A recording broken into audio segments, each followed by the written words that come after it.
Namaste. Welcome. Welcome to my heart. Welcome to our Sunday meditation.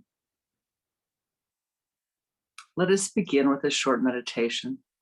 If you will focus your attention at the sun center, the point between your eyes, please.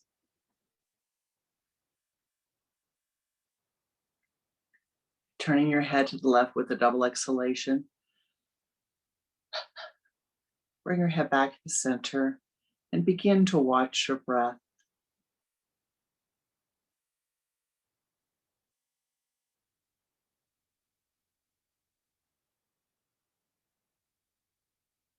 Oh, great Spirit, saints and sages of all times, of all places. O ye, beloved Lord divine, in all of your forms and all of your manifestations, in the past, the present, the future. Namaste. Sweep clear our path. Sweep clear our path that we might see more clearly that which we need. Sweep clear our path that we might see more clearly that which must be done to bring greater joy and harmony and peace unto our lives.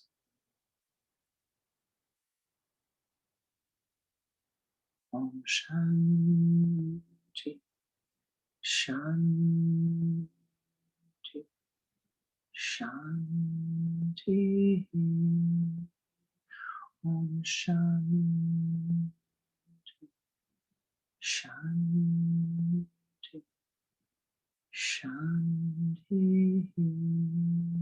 Om Shanti, Shanti, Shanti.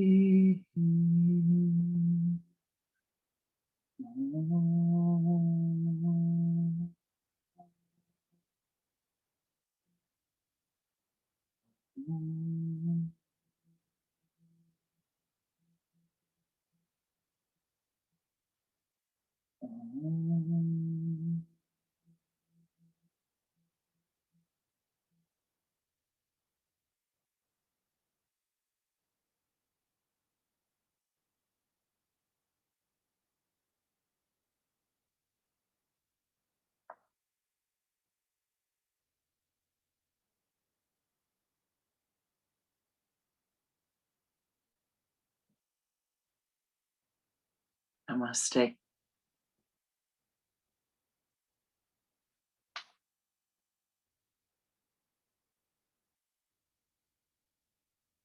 You have heard, I suppose, perhaps, the story of little Inger, the girl who stepped on the bread to save her shoes. It's a very old story, told orally and written down. But I'll tell you again. Little Inger, from the day that she was born, everyone said how beautiful she was. Oh, she was so beautiful. Her hair was beautiful. Her eyes were beautiful. Her form was beautiful. Over and over and over again, she was told how beautiful she was. But really, from the time that she could crawl, it became clear that she wasn't a very nice person. She was beautiful on the outside, but somehow within her there existed this carelessness, which became cruelty. She grew, she became more and more vain, and less careful about what she said and how she treated people. She was mean to her mother. She was cruel to the neighbor children. She felt that because she was so beautiful, she was better than everyone. Now, she was born into a pretty poor family, and mom and dad had to work very, very hard to take care of little Inger and her brothers and sisters. She was, however, the most beautiful of the group. In time, she grew to a young woman. And her mother had about had enough with little Inger and found a place for her in a beautiful mansion in the country. A home which had a mister, a master, a mistress, no children. Little Inger was to go as a servant in the house. But the day that she walked up the driveway, to the house, and the mistress laid eyes upon little Inger, and the master laid eyes upon little Inger, oh, their hearts opened. The daughter that they had never had was coming to live with them. So instead of taking her down to the servants' entrance, they opened the front door, they welcomed her, treated her as if she were a long-lost daughter, took her up to the best bedroom in the house. And the mistress says, oh, my dear, you must think of me as your second mama. And the master says, oh, my dear, you must think of me as your second papa. We must have, tomorrow, we will have the seamstress come and make you beautiful clothes. And the cobbler come and make you beautiful shoes. But in the meantime, you can put something nice, take a nice bath, and put a robe of mama's on. They make a beautiful dinner for her the first night. Next day comes, the cobbler comes, the dressmaker comes. You would not believe it. Dresses of every color of the rainbow that you can imagine. Oh, the shoes they made for her. The shoes, oh, she had blue shoes, she had gold shoes, she had magenta shoes, she had emerald green shoes. She had shoes that shone in the dark, shoes that shone in the sunlight, and they were all perfectly fit to her feet. She was so comfortable in every shoe that she wore. She spent a lot of time looking down at her feet. And every time she could think of a new color, the cobbler would come and bring her a new pair of shoes. You've heard of the girl who had diamonds on the soles of her shoes. Yeah? Little Inger, she had rubies and emeralds strategically placed on the top of her shoes so you could see them. On the soles of your shoes, it's not so comfortable.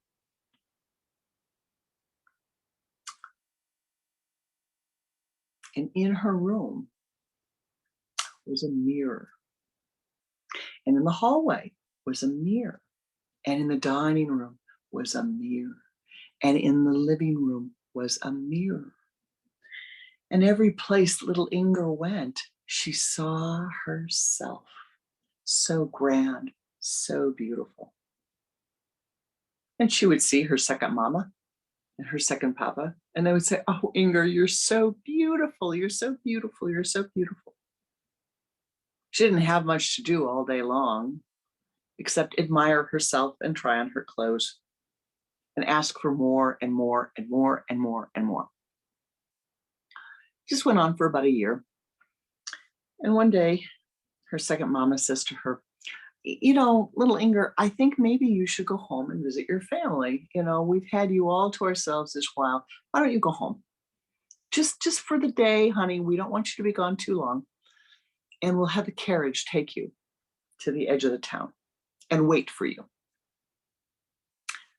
So off they go. Carriage drops her at the head of the town and says, I'll wait for you here. And as little Inger is walking,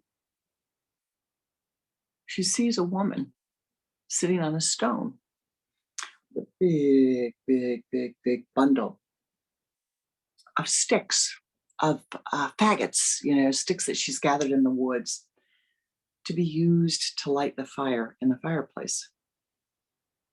Now, in the home that little Inger was living in, nobody went to the woods to gather the wood. They came, it was all chopped up nice and neat, and they had fat woods, little sticks of fat woods to start the fires with. She looked more closely. Ah, this was her birth mama. This mama number one, sitting there, looking haggard and tired and weary, with kind of raggedy clothes. And little Inger was ashamed. She did not want to visit that woman. She didn't want anything to do with her. And without a word, puts her hands on her hips, turns around and walks back to the carriage and says, "Take me home." Back to the big house they go. 6 months go by. No change, more shoes, more clothes, more food, blah, blah, blah. Same thing. Vainer and vainer and vainer.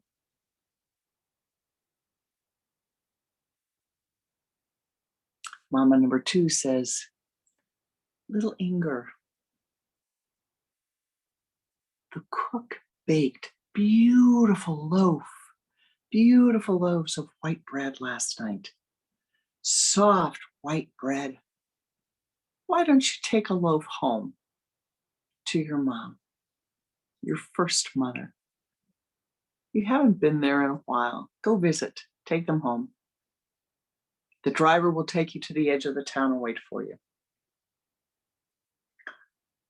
All right. So little Inger, proud as can be, gets dressed in her very favorite dress and her very best shoes with her best hat, big feather on it, and her most beautiful handbag,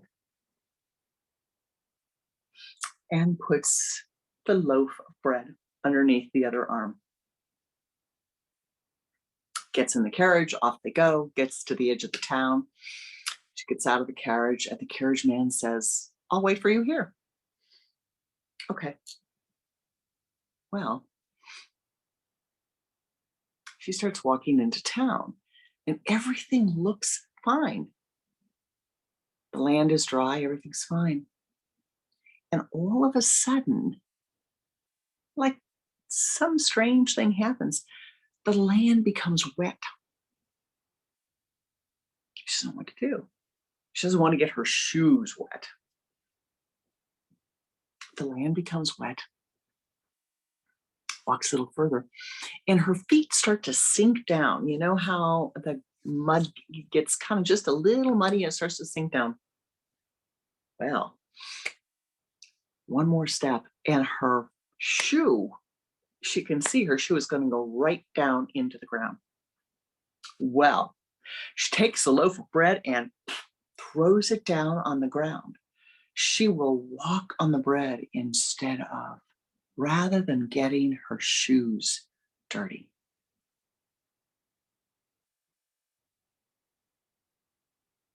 After all, she's free to do whatever she wants.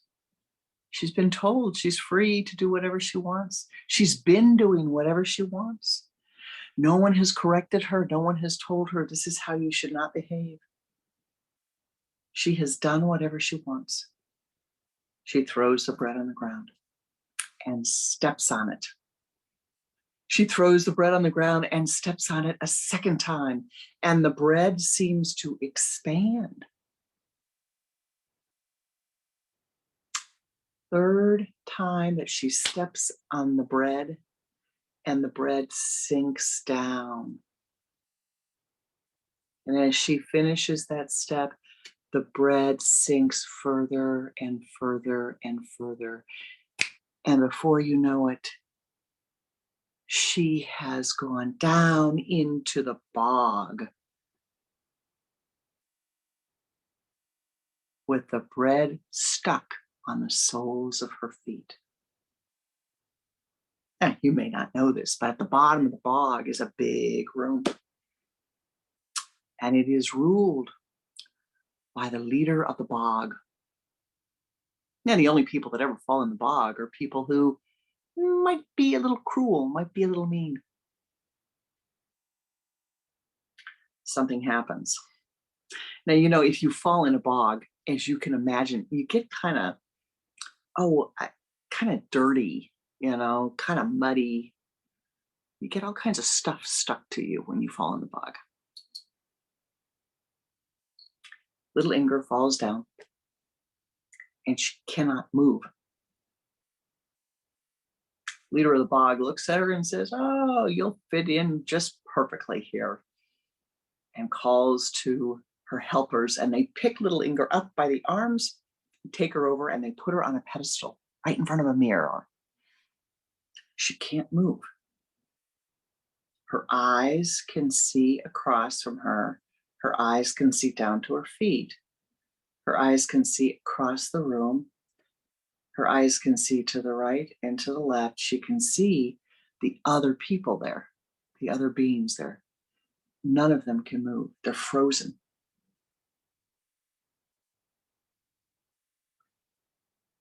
Oh, big trouble. She becomes ravenously hungry and very, very, very angry. She's not used to not having her way.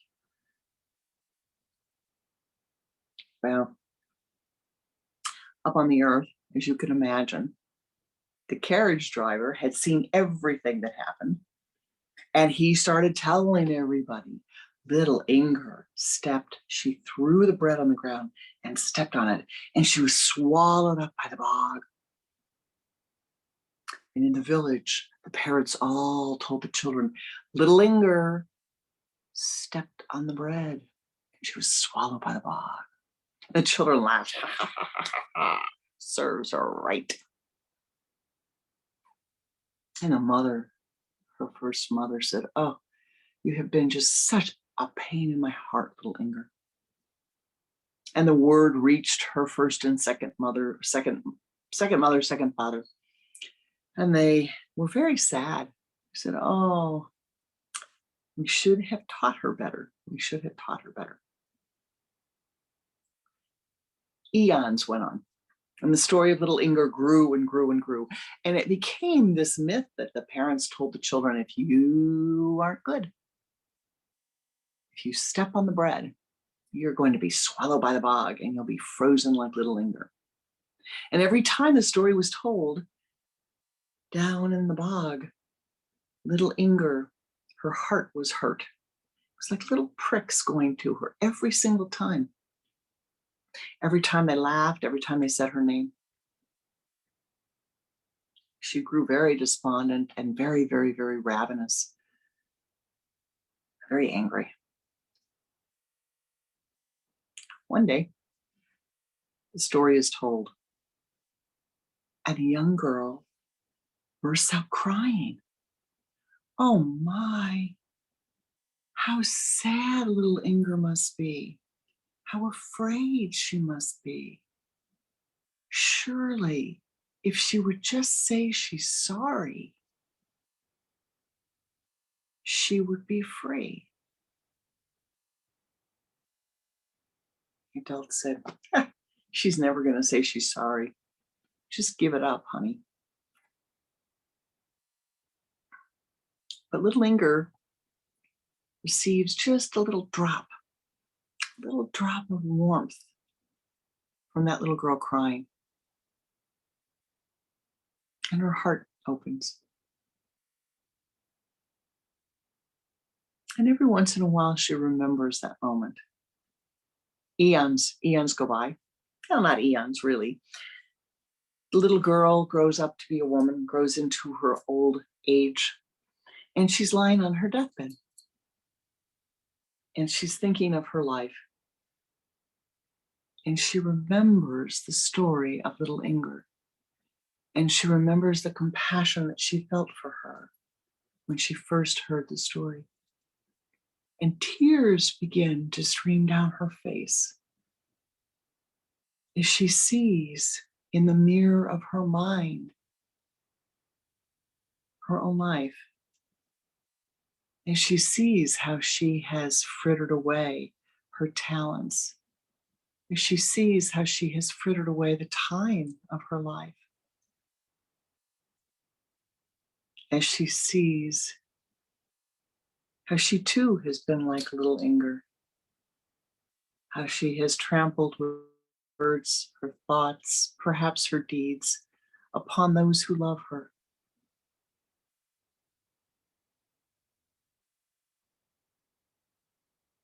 And as the tears flow down, as the old woman filled with regret, filled with compassion, and as she is filled with compassion for little Inger, she becomes filled with understanding and compassion for herself, knowing that the next time she will do better, knowing she will have another life in which she will do better. And those tears, they fall down into the bog, and they fall down upon little Inger.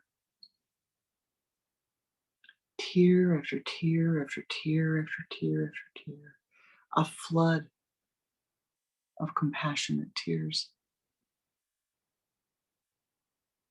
And slowly, slowly, and then with great speed, the frozen body of little Inger dissolves away. And from that body comes forth a little bird, a little golden bird that ascends from the bog as straight as could be, back up to the earth. It's a small bird and very, very, very shy. After all, it had been in the bog for a long time, frozen in the form of little Inger. Sat back, saw all the other birds around it, and watched and watched and watched. It was very hungry. It was very, very hungry. And it thought and thought and thought, I know what I can do now, it said to itself.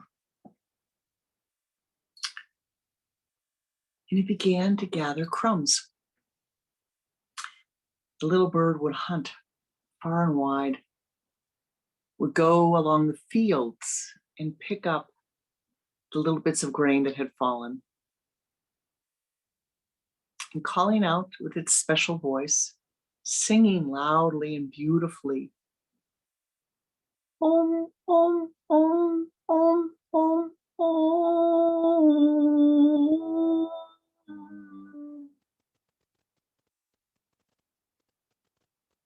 It would call to the other birds. It would have a little bite of the food and feed all the other members of the tribes that came. For months and weeks and years, this little bird did this. Until the day came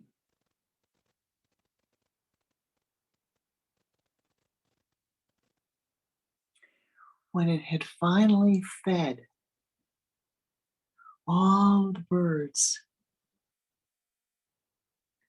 the same number of grains, the same number of seeds of grain that were in the loaf of bread that little Inger stepped upon. It's a very long time.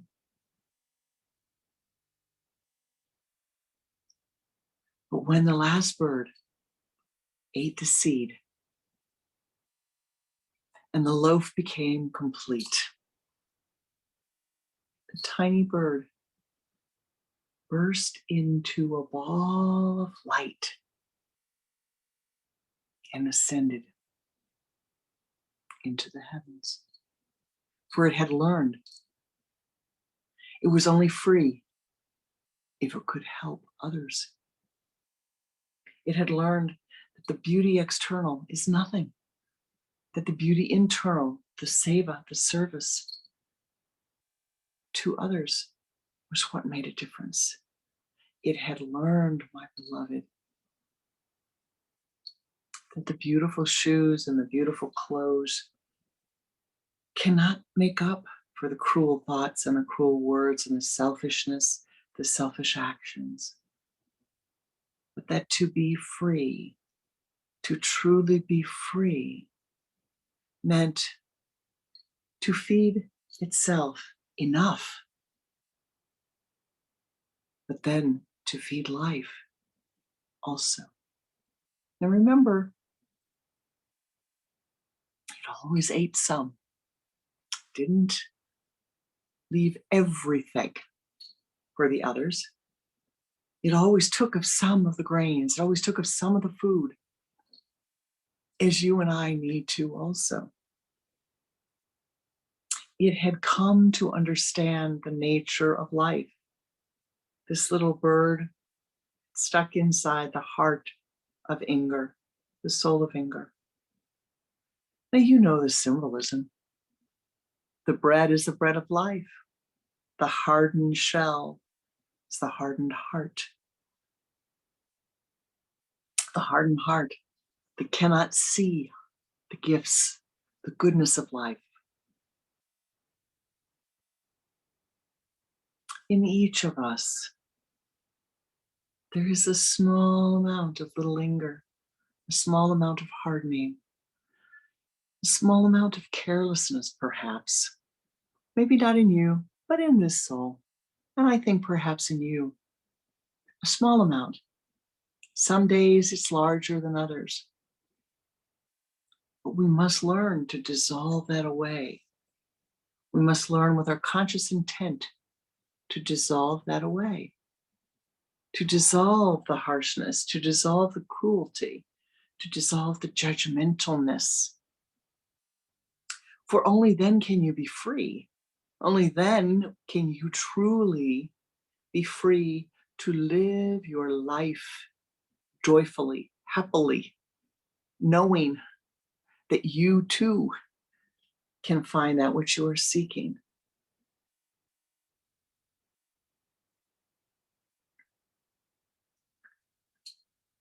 Around the world, there is a great call and cry for freedom. Freedom from confinement. But no matter where you live, we're all confined. We're confined by the limitation of our thinking. We're confined by the limitation of our thoughts. We're confined by the limitation of our horizon of awareness. You know, the thumb can block out the sun. I put my thumb up to this eye and I cannot see anything but the thumb. Or I take away the thumb and I can see this. Not much better, just the nose, right? A little bit further, a little bit further, a little bit further, a little bit further, a little bit further, a little bit further. Until you become aware of the other. Until you become aware of the other.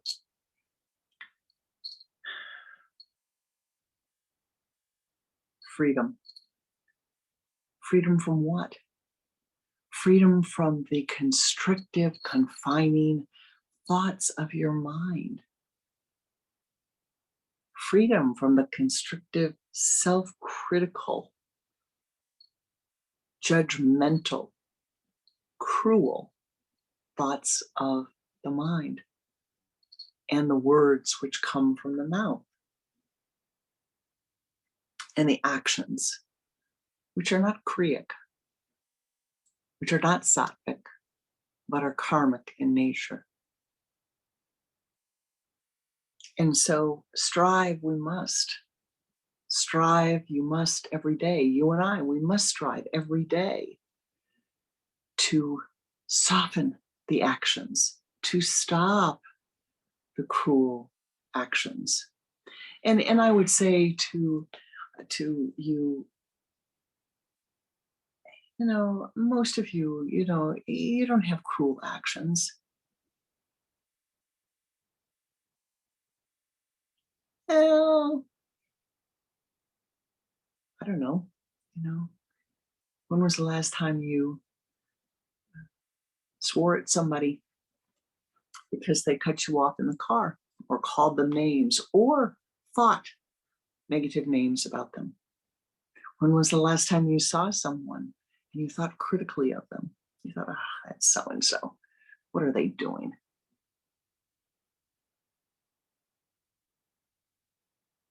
When was the last time you spent hour after hour after hour complaining about a member of your family, a member of your community, one of your friends, and telling others, oh, he is just, or she is just, or blah, blah, blah, blah, blah, blah. Same story over and over and over and over. For this is the problem of the mind. It's the problem of the nature of mind, is that unless you train it, the mind likes to tell the same story over and over and over and over and over and over. You know, the same story that the neighbor is a son of a gun, the same story that your boss is this son of a gun, or, you know, this person is this or this person is that. That the mind even makes judgment about people it's never met, places it's never been to, experiences it's never had. But they rise in the consciousness and the mind begins to judge. Neti, neti, neti, neti, neti. Let go of that. Do not become like little Inger, so swept up in the day-to-day wanting, ranting, raving, craving of your everyday mind, that you are not able to free yourself, because only you and you alone can free yourself. Now, when she was down in the bog, little Inger thought at one time, as those words from her second mother and second father came down to her, and they said, oh, we miss poor little Inger. She thought, they should have taught me better. Somebody should have taught me better. But you see, the right time had not unfolded yet. The right place had not come yet. Unfortunately, she had to have these experiences before she truly could see and truly could free herself. Because the only way you and I are going to be free is if we do it ourselves. If we turn to the divine, if we turn to life and say, help me, help me, help me, please, help me. And if we recognize that everything we do has a consequence, freeing yourself means to be freed from the confinement of your karmic limitations. That is freeing yourself. Freeing yourself is freedom from your karmic limitations.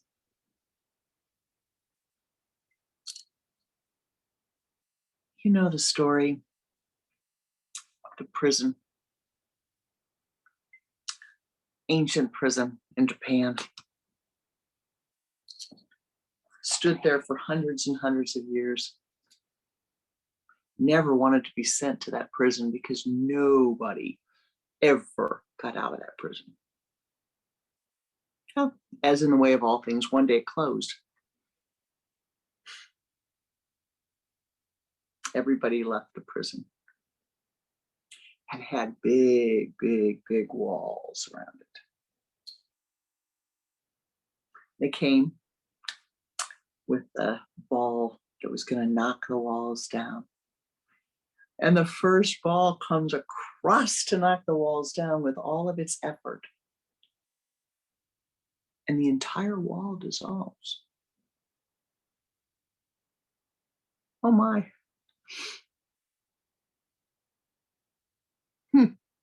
There are 3 walls remaining. How did that go so quickly? They walk over, and one wise soul goes to the door in the second wall and opens the door. Door's open. Door was never locked. Door's open. And walks over to the wall that has fallen down. And it's made of simple board. Anyone could have gone up to that wall and knocked it down and walked to freedom.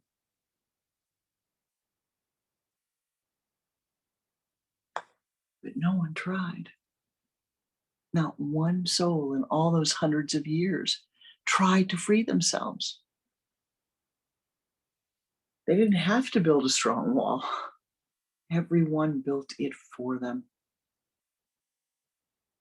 The people who were encased in that building built the wall, fed the wall, vivified the wall with their thoughts. Not a soul who walked inside those gates ever thought to try to get out. Do not let that be you. Free yourself from the confinement of your karma. Be free, but know what freedom is. I know there's a thought that I have to be free, I have to be free, I have to be free. Don't confine me. And that idea seems to be that I have to be free to act upon my own desires, my own wants, my own greeds, not my own needs, my own greeds, my own desires. That whatever thought arises in my mind, like little Inger, I want a purple pair of shoes and a purple dress and a purple hat, trimmed in gold. That whatever thought arises, this is what will manifest in my life, regardless of the rest of life, regardless of how others will be affected, regardless of the resources that I'm taking, regardless of the people that I'm hurting. And you may not have great greeds or needs that you act upon in your physical world. But oh dear.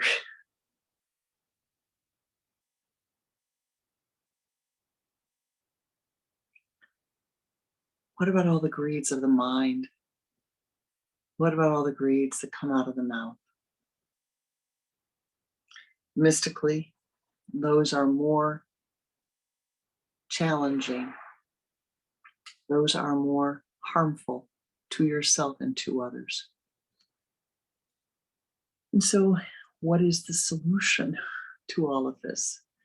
The solution is to know, to see, to be able to see the habits of your mind, and to slowly but surely change those habits. Now, I'm going to give you a couple of methods that we use in yoga and yogic and in other practices. It's used many places.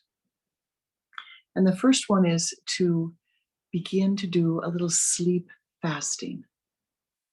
Sleep fasting, cut half an hour sleep off your day. Well, let me start again.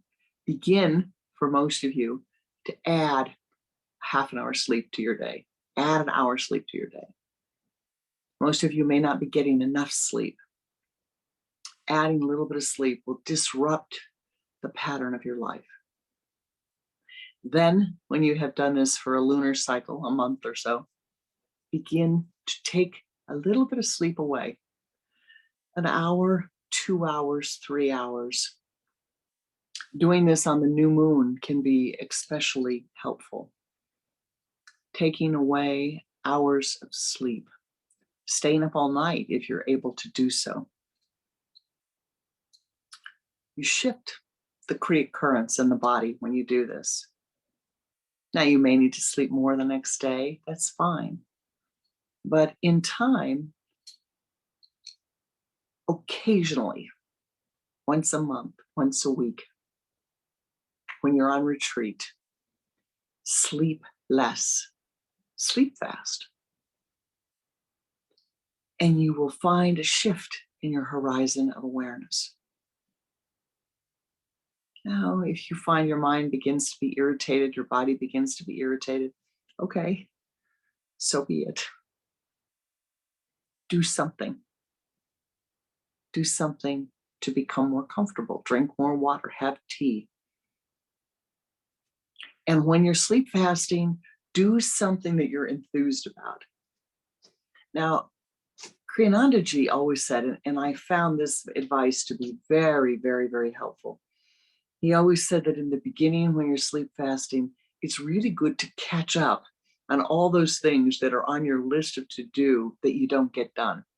So, paying the bills, organizing the closets, organizing the drawers, taking care of getting your homework done or studying.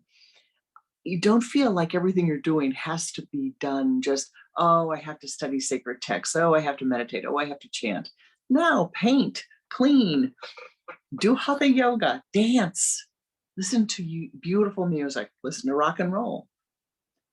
The key is use the time to take some of the stress out of your life.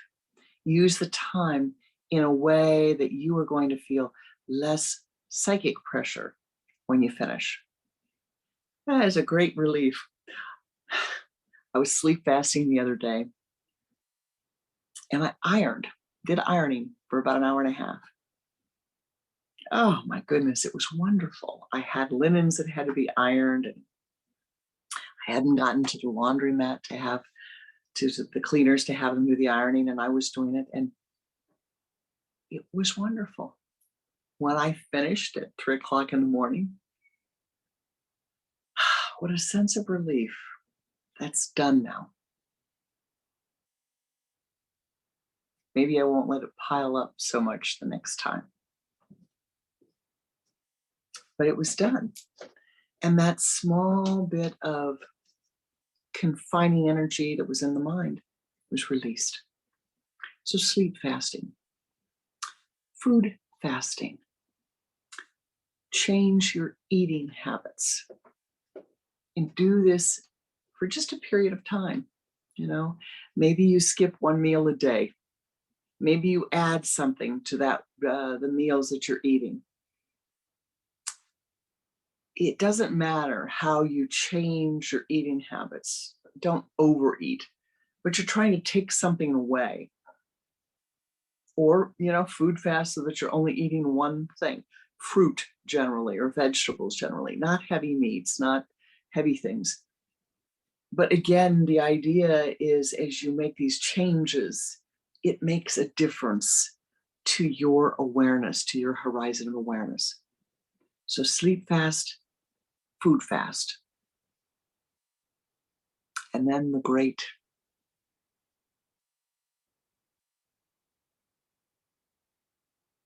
fasting your speech. For most of you, this may mean that what you do is you are silent for half an hour. You vow that you're going to be silent for half an hour. No TV, no books, no writing, no reading. You're just silent. Just be present and just be silent. Go for a walk. Sit out in nature. Just be quiet. Very great relief in the mind. When you've done it for half an hour, you can go back and do it for an hour. Do it for half a day. Do it for a full day. And then if you have a lot of strength and courage and you really enjoy it, do it for 2 days or 3 days or 10 days. You will find that the more frequently you do it, the quicker, the easier it is for your body and mind to sink into the silence. And the key here, really, my beloved, make the vow. I will be silent from 1:00 to 1:30.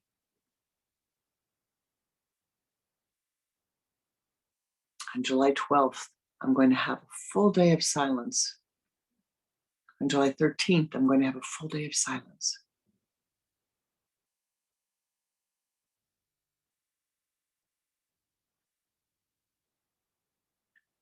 The weight will lift from your mind. The karma will be softened. And with these 3 things, pick any one of them, any one that resonates with you, just one, and do it. Practice it, do it repeatedly. And what you will find is an enormous freedom. The confinements of your karma will lift from you, and you will be free to hear the wisdom that will flow from your unconscious mind, the wisdom and insight that will flow from your subconscious mind. You will become free, freer than you are at this moment.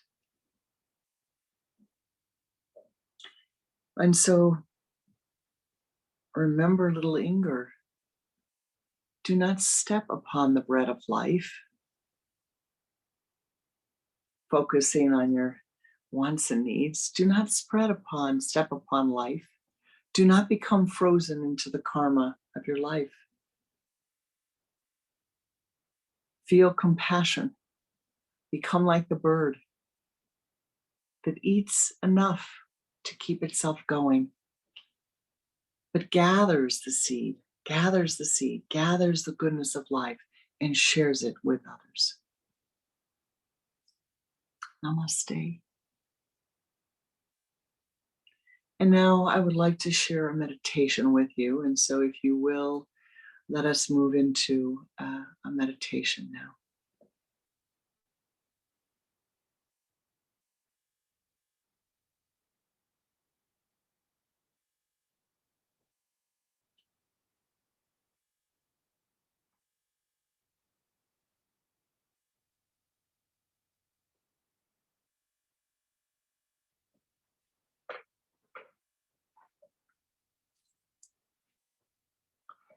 Closing your eyes. Focus your attention at the sun center, the point between your eyes. And turn your head to the left, exhaling twice. Bring your head back to the center and begin to watch your breath.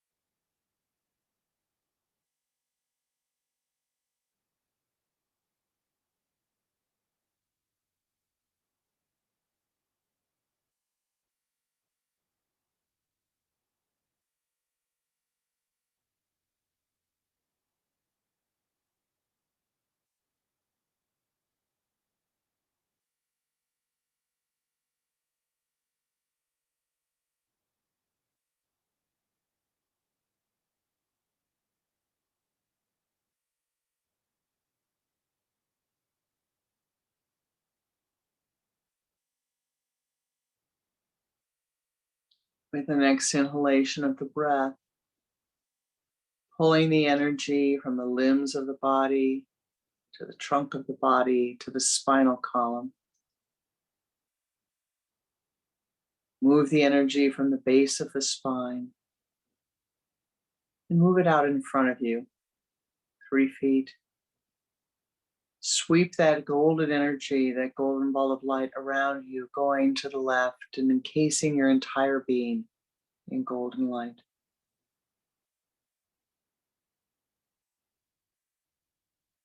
Expand that golden light.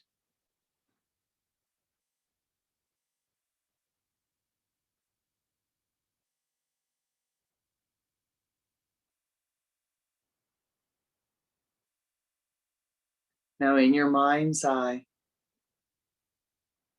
ascend upward as high as you are able.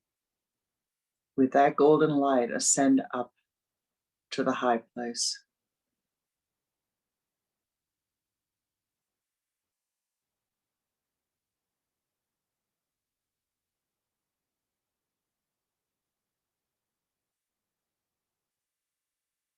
Now in your mind's eye, see yourself walking up a hill through a meadow. They're ascending up a hill. The sun is bright.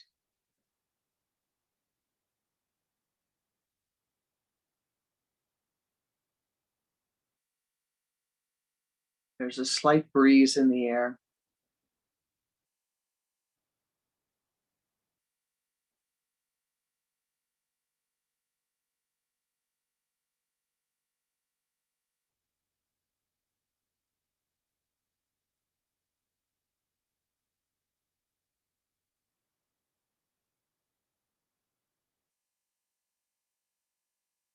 You see in front of you a beautiful tree,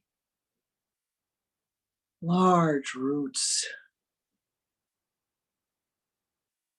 huge branches stretching out into the sky and as far as you can see.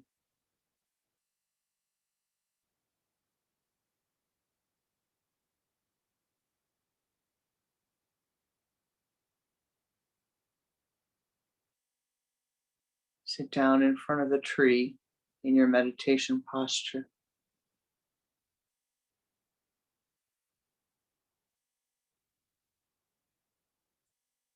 In your mind's eye, call for the divine to come unto you.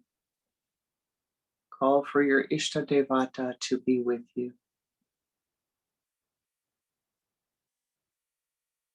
Call for the dispeller of darkness to come.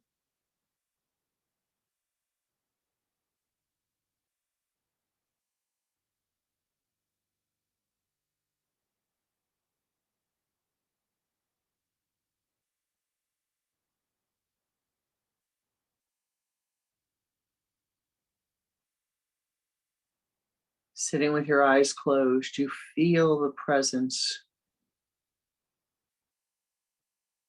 in front of you, the presence of light in front of you.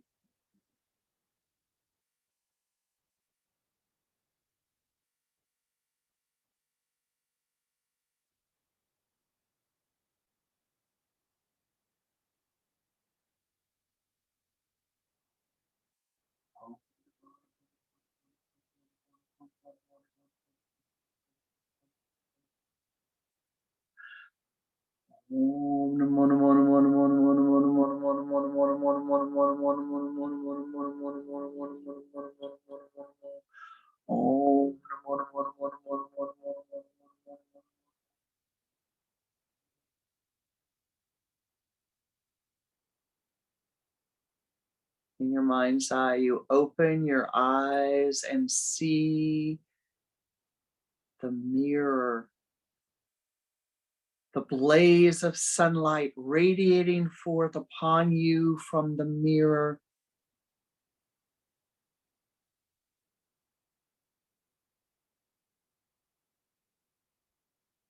Mirror held by El Shaddai. Dispeller of light that lives within you, the light radiates forth upon you. You are blinded. The light is so brilliant, it is nothing to be seen but the light.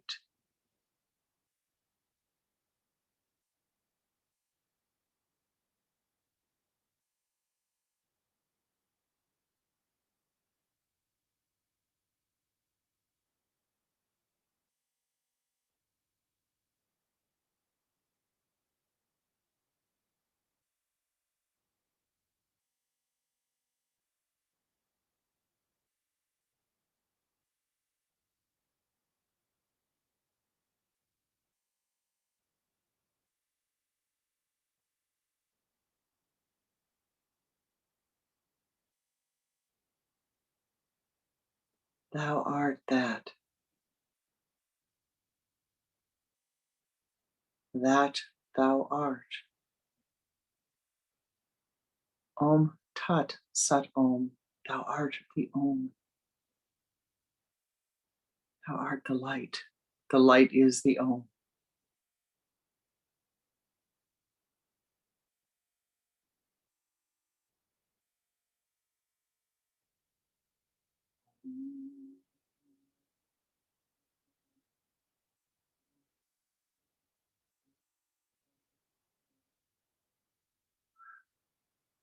Om.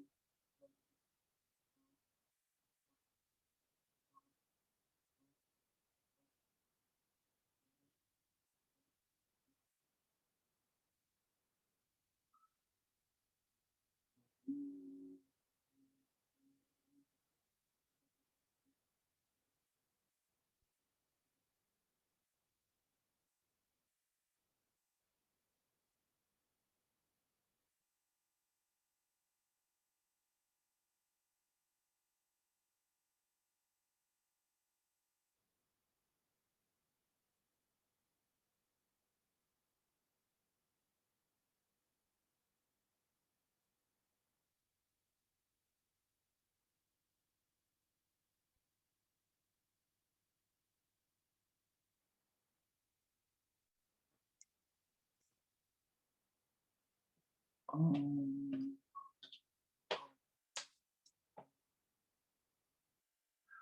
Om.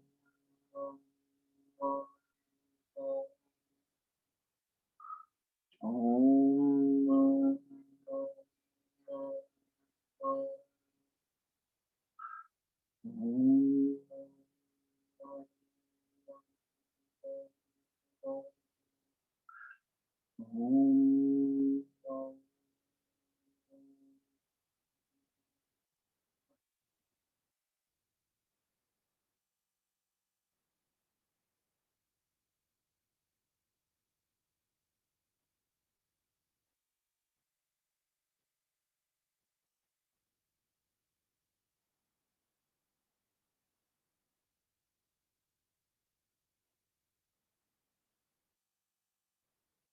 Become filled with the light.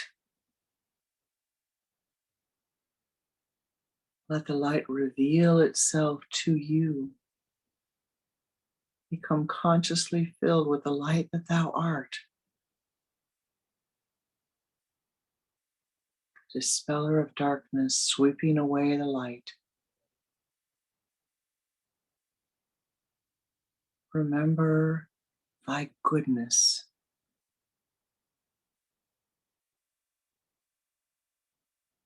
Know that thy freedom comes from dissolving the karma of confinement. Know that you walk the path not alone, but with helpers, with the goodness of life. You do not have to choose what the group chooses.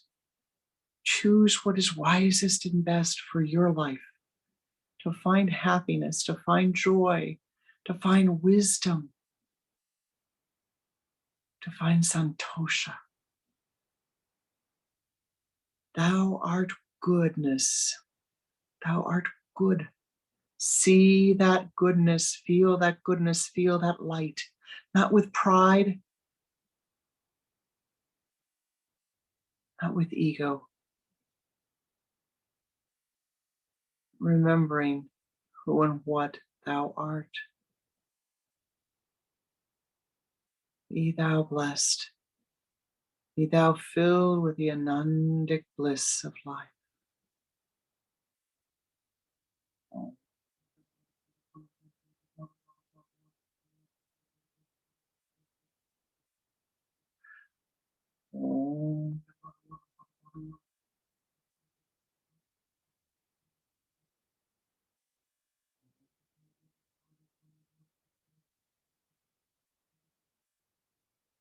Shanti, shanti, shanti, shanti, shanti, shanti. Om.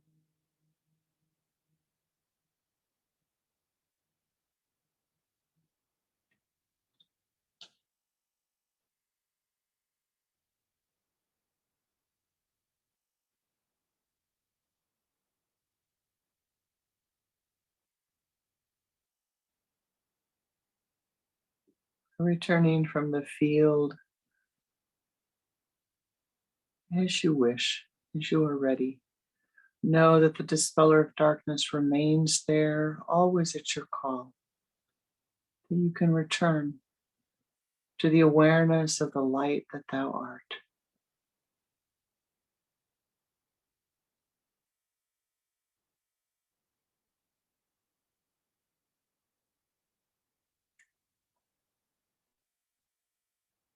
Thank you for your blessings.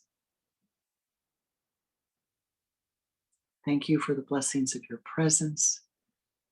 Thank you for the blessings of your meditative energy. It is a joy to share this time with you, and I am most grateful that you take the time to join me in the meditations and to take the time to join all of us together. Namaste. Be happy, be joy-filled, be blessed. Shanti. and carry that blessing unto all of those whom you meet.